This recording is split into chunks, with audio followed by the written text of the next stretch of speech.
বজরে নতুন আম গাছ আম বাগান করতেছেন। এখানে মাটি তো নাই, মাটি কিনতে হয়।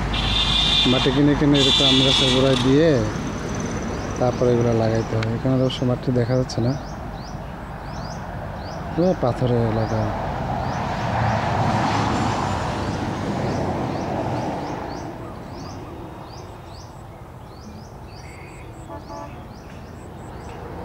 ওই দিকে এইদিকে খানকাটা, এটা একটা সেলারের পাশে এখানে খানকা, খানকার পরে মসজিদ, এই খানকার পিছনে আবার হচ্ছে গিয়া বজরের বাসভবন, তারপরে আমজাদ ভাইয়ের বাসভবন, আর হচ্ছে মহিলা মেহমানখানা।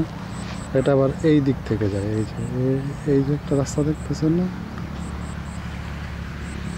এই রাস্তা ওই রাস্তা, এই যে দেখেন দুইটা রাস্তা কাছাকাছি। এই পাশের এই যে এই পাশেরটা হচ্ছে গিয়ে যাচ্ছে খানকা, আর ওই পাশেটা যাচ্ছে হচ্ছে বাসভবনের দিকে আর মহিলা মেহমানখানা। এই